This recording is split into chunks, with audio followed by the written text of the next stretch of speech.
Palavra da Verdade, com Hernandes Dias Lopes. Nós vamos abrir a Palavra de Deus em Romanos, carta de Paulo aos Romanos, capítulo 12, versos 1 e 2. Peço que você abra sua Bíblia comigo e acompanhe a leitura desse texto. Após o que, mantenha sua Bíblia aberta para nós considerarmos juntos esta passagem. Romanos 12, 1 e 2. O apóstolo Paulo escreve assim: Rogo-vos, pois, irmãos, pelas misericórdias de Deus, que apresenteis o vosso corpo por sacrifício vivo, santo e agradável a Deus, que é o vosso culto racional. E não vos conformeis com este século, mas transformai-vos pela renovação da vossa mente, para que experimenteis qual seja a boa, agradável e perfeita vontade de Deus. Amém. Eu gostaria de pensar com vocês como eu posso saber a vontade de Deus para a minha vida. Queria considerar isso à luz desse texto com vocês nesta manhã. É sabido de todos vocês que esta carta, chamada Carta aos Romanos, é o maior tratado teológico do Novo Testamento. É a grande expressão da fé evangélica, inspirada pelo Espírito Santo, que você tem nas Escrituras. Esta é a carta mais robusta que o apóstolo Paulo escreveu.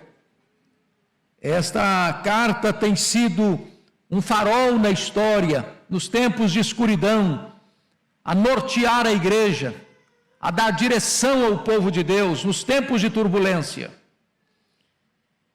E Paulo escreve esta carta e trata da doutrina da redenção. Ele menciona no capítulo 1 o conteúdo do Evangelho, o que significa o Evangelho.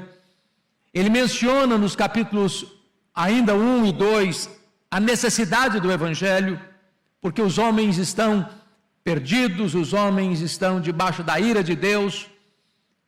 Não importa se judeus, não importa se gentios, não importa se moralistas, todos pecaram e destituídos estão da glória de Deus.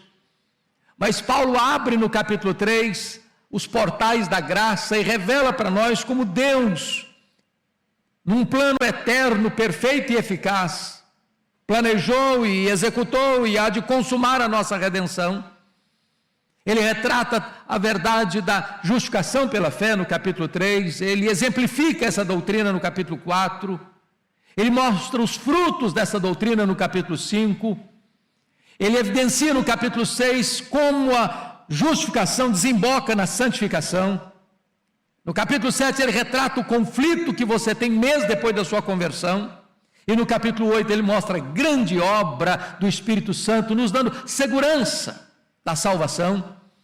Nos capítulos 9 ele mostra o passado de Israel, a sua escolha soberana, escolha divina. No capítulo 10 ele mostra o presente doloroso. No capítulo 11 o futuro glorioso. E agora, no capítulo 12, ele começa uma nova etapa dessa carta, como ele fazia nas suas epístolas. Primeiro ele dava a doutrina, depois ele aplicava a doutrina. Primeiro ele dava o credo, depois ele mostrava a conduta. Primeiro ele mostrava a teologia, agora ele mostra como isso desemboca na vida. E eu chamo a atenção dos irmãos para o fato de que Paulo está agora aplicando a doutrina. E o capítulo 12, a partir do capítulo 12, Paulo vai mostrar algo sublime.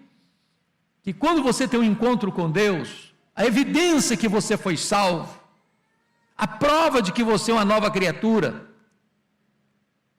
a evidência cristalina de que você foi justificado pela fé, é que isso tem implicações reais, profundas nos seus relacionamentos. Se vocês notaram, no capítulo 12, verso 2, primeiro relacionamento é que isso muda o seu relacionamento com Deus. Depois, no capítulo 12, versículos 3 até o 8, isso muda o seu relacionamento com você mesmo. Sua vida intrapessoal é transformada. Sua autoimagem é resolvida.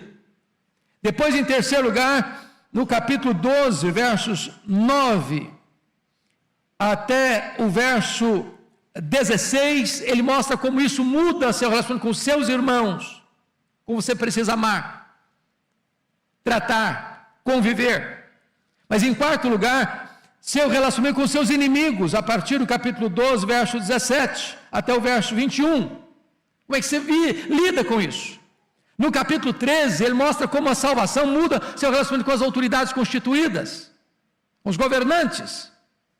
Mas no capítulo 14, 15 e 16, finalmente ele diz como a sua salvação implica e impacta o seu relacionamento com pessoas que pensam diferente de você, mas que pertencem à mesma igreja de Deus, em coisas secundárias. O que ele chama de crentes fracos e crentes fortes.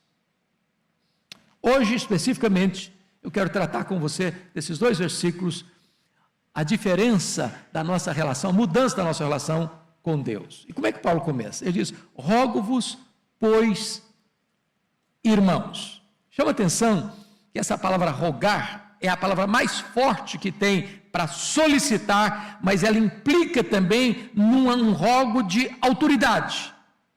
Ele está ao mesmo tempo suplicando e ao mesmo tempo dando uma ordem. Notem a preposição pois, rogo-vos pois. Esse pois aí é o liame, é o vínculo, é a ponte, é a conexão entre o que ele escreveu até no capítulo 11, que é a doutrina, que é o ensino, que é o conteúdo doutrinário, que é o conteúdo teológico, aquilo que Deus fez por você, para conectar agora com o que você vai fazer para Deus. Nós não estudamos doutrinas apenas para ter a nossa mente mais arejada, mais iluminada, para você conhecer e saber. Nós estudamos doutrina para que, ao saber destas verdades, isso impacte, isso mude, isso transforme a sua vida. Reflita nos seus relacionamentos. Então notem comigo, ele está rogando, rogo-vos, pois, irmãos, pelas misericórdias de Deus. Quando ele diz pelas misericórdias de Deus, ele está relembrando esta igreja tudo quanto ele ensinou até aqui acerca da salvação. Você e eu fomos alcançados por causa da misericórdia de Deus. Eu estava perdido e ele me achou. Eu estava sujo e ele me lavou. Eu era escravo e ele me libertou. Eu estava condenado e ele me justificou. Eu estava morto e ele me deu vida. Tudo isso é a expressão da misericórdia de Deus por nós. Você e eu só estamos aqui hoje porque Deus é muito misericordioso conosco, porque não for a misericórdia de Deus, nós estávamos chafurdados no pecado, nós estávamos arruinados na escravidão do pecado, nós estávamos completamente amarrados do cipoal dos vícios e das mazelas. Foi a misericórdia de Deus que nos trouxe até aqui. Agora notem vocês, que em virtude disso, ele vai fazer alguns rogos. Primeiro, que apresenteis o vosso corpo por sacrifício vivo, santo e agradável a Deus, que é o vosso culto racional. Eu quero destacar aqui 3 verdades, então, desse texto. A primeira delas é o que nós chamamos de apresentação. Ele roga para que aqueles crentes, para que você e eu, apresentemos o nosso corpo. Preste atenção nisso. O pastor Arival tratou hoje aqui no batismo da antiga aliança, onde o sinal da aliança era a circuncisão. Agora, na nova aliança, o sinal é o batismo. Lá na antiga aliança, o sacerdote, representando o povo, levava ao altar um cordeiro, que era imolado e oferecido. Agora, na nova aliança, não tem mais cordeiros, porque o Cordeiro de Deus, perfeito e imaculado, foi imolado, foi sacrificado, se ofereceu de uma vez para sempre. varrendo, portanto, do altar os animais mortos. E agora é você quem oferece o seu corpo no altar de Deus, como sacrifício. Paulo está aqui, meus irmãos, combatendo o que estava no pano de fundo cultural da sua época, que era o pensamento grego, que o corpo era um túmulo, que o corpo era um claustro, que o corpo era uma prisão, e que isso desemboca em muitas doutrinas e pensamentos errados hoje. Por exemplo, o ascetismo, monastérios, isso é fruto do gnosticismo pagão, grego, que o corpo precisa ser flagelado, o corpo precisa ser castigado, o corpo não importa. Ou isso vai levar para um outro extremo, que é uma vida sem regras, de licenciosidade, de pecado desbragado. Aí Paulo diz, não, o nosso corpo tem valor. Esse corpo foi comprado, Deus o criou, Deus o comprou com o sangue do seu Filho. Esse corpo não é seu, esse corpo é propriedade de Deus, esse corpo é a morada do Espírito Santo, esse corpo é habitado pelo Espírito Santo, esse corpo precisa ser colocado agora a serviço de Deus, como sacrifício a Deus. Agora, que tipo de sacrifício? Olha comigo.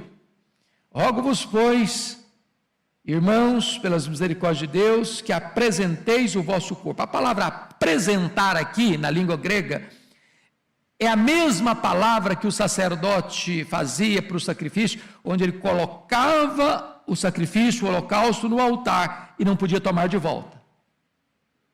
É uma entrega de uma vez para sempre, sem retorno mais. Não é aquilo que você entrega e toma de volta. É você colocar o seu corpo, a sua vida, de vez, por completo, definitivamente, como sacrifício a Deus. Não é um sacrifício morto, é um sacrifício vivo. Não é um cordeiro que vai se esperneando contra a sua vontade, mas é voluntário. Esse sacrifício, diz o apóstolo Paulo, ele é também santo, a sua vida precisa ser santificada, você precisa se apartar daquilo que é errado. E como é que você pode ser um sacrifício vivo, santo e agradável? Seu corpo. É você não vendo aquilo que você não deve ver, é você não ouvindo aquilo que você não deve ouvir, é você não fazendo aquilo que você não deve fazer, é você não indo aonde você não deve ir. Outrora você oferecia os membros do seu corpo ao pecado, agora você oferece todo o seu corpo em santificação e honra para Deus.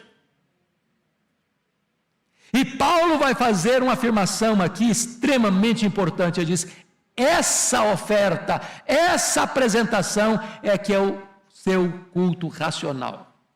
O que Paulo está dizendo? Às vezes, irmãos, na nossa mente ou na nossa visão apenas popular, a gente tem a ideia de que culto é aquilo só que eu faço quando eu entro para os umbrais do templo, para as portas do templo. Agora eu vou prestar culto, agora eu estou cultuando, aqui com os meus irmãos, estou cultuando, e é verdade, nós estamos cultuando. Mas quando eu saio para fora do ambiente do templo, bom, agora não estou cultuando mais, agora o negócio é comigo. Agora eu não me importo mais com o que eu falo, agora eu não me importo mais com o que eu faço, agora eu não me importo mais com o que eu penso, agora eu não me importo mais aonde eu vou, eu não tenho mais nenhum compromisso com os meus olhos, com os meus ouvidos, com as minhas mãos, com os meus pés, com o meu coração. Paulo diz, não. É preciso existir uma consistência entre o culto que você presta coletivamente com o povo de Deus e a prática da sua vida lá no seu trabalho, lá dentro da sua casa, lá nas suas atividades estudantis, lá nas suas atividades comerciais. Tudo isso é culto a Deus. A palavra racional aqui não é razão em oposição à emoção, não. A palavra aqui é lógico, é coerente, é que o culto que Deus aceita é o culto coerente. Quando você vem para esta casa para adorar a Deus, isso é apenas uma somatória daquilo que você viveu dentro da sua casa, lá no seu trabalho, lá nas suas atividades. Esse é o culto que Deus aceita. É a vida. É por isso que a Bíblia diz lá acerca de Caim, que Deus não aceitou Caim e não aceitou sua oferta. E é por isso que a Bíblia diz que Deus aceitou Abel e aceitou a sua oferta. Antes da oferta vem a vida, antes da liturgia vem a prática, antes do culto coletivo vem o seu culto individual. Primeira coisa então é a apresentação. Segunda coisa que Paulo trata desse texto é inconformação. Veja comigo o verso 2. E não vos conformeis com este século. Bom, você nota que a palavra conformar e a palavra que em seguida vem mais transformai-vos, transformar, ambas têm a mesma raiz. Qual é a raiz aqui? Forma. Conformar, transformar. Ambas usam como raiz a palavra forma. Na língua portuguesa, só temos uma palavra para isso, mas na língua grega tinha duas palavras bem distintas e muito importantes para entender o contexto aqui. Existia a palavra esquema e a palavra morfê. Esquema é uma forma que está mudando todo dia, toda hora, dependendo do ambiente, da situação, do contexto. A palavra morfê é uma forma inalterável, imutável, sempre a mesma. Quando Paulo diz, não vos conformeis com este século, ele usa a palavra esquema. O mundo tem uma forma, o mundo tem uma forma, o mundo tem uma ética, o mundo tem uma cosmovisão, e o mundo não tem valores absolutos, são valores relativos, é uma ética situacional, depende. O que foi vergonhoso ontem é aplaudido hoje, o que era errado ontem é aceito hoje, o que era pecado ontem e hoje é apenas uma doença, uma fraqueza, uma tendência, ou seja, o mundo está mudando. Paulo está dizendo o seguinte, não ponha o seu pé nessa forma, não entre nesse esquema, não pense pela formatação desse mundo, não deixe que esse mundo formate a sua cabeça, não deixe que você tenha a mesma cosmovisão deste mundo que não tem verdades absolutas, é relativo, é situacional, é conveniência. Paulo diz, não se conforme com isso, não ponha o seu pé nessa forma, não se amolde a essa forma. Ô irmãos, ninguém precisa ser um especialista para ver isso. Você liga a sua televisão, você fica chocado quando as pessoas fazem apologia do erro, apologia do pecado, apologia do vício. Parece que quanto mais degradado, degradante, aviltante é uma situação, mais as pessoas aplaudem. A questão hoje não é apenas de tolerância do erro, não, é a inversão de valores. É o que o profeta Isaías disse, as pessoas estão chamando luz de trevas e trevas de luz, elas estão chamando doce de amargo e amargo de doce, as pessoas estão chamando o errado de certo e o certo de errado, e Paulo está dizendo, não se conforme com isso, não entre nessa forma, não se amolde a isso, não deixe que isso formate a sua cabeça, não pense com a cabeça do mundo. Mas agora notem comigo que vem a terceira palavra que eu fecho aqui, que é a palavra transformação. Ele diz, não vos conformeis com este século, mas transformai-vos pela renovação da vossa mente. Então você tem um corpo consagrado e você tem uma mente transformada. Mas a palavra transformai-vos é a mesma palavra, por exemplo, que aparece lá na transfiguração, que Jesus foi transfigurado. E trazendo para uma palavra do português que todo mundo conhece aqui, é a mesma palavra metamorfose. É uma mudança não externa, mas uma mudança de dentro para fora, uma mudança de essência. A palavra forma aqui de transformar não é esquema. A palavra aqui é morfê. E morfê é uma forma que não muda nunca.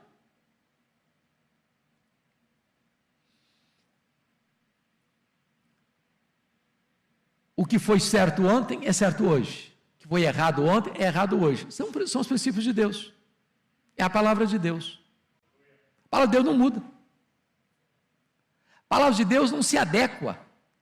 A palavra de Deus não se curva à cultura. Não é porque a Suprema Corte, ou não é porque o Parlamento, não é porque a ONU, não é porque os organismos internacionais, não é porque o filósofo tal, o pensador tal, o teólogo tal, disse isso, disse aquilo, que agora é verdade. Não, é a palavra de Deus, ela é a verdade, ela é infalível, ela é inerrante, ela é suficiente, ela não pode jamais falhar, nem um tio, nem um Y da palavra de Deus vai passar, ela vai, passa o céu, passa a terra, ela vai continuar a palavra de Deus, ela é a verdade de Deus. Então Paulo diz, olha para este modelo que nunca muda, este modelo que é imutável, este modelo que é absolutamente certo, olha nele, mira nele, põe a sua mente nele, e diz a Bíblia então que a sua mente vai sendo o quê? Transformada, a sua mente vai sendo renovada. Louvado seja Deus, irmãos. É o processo da santificação.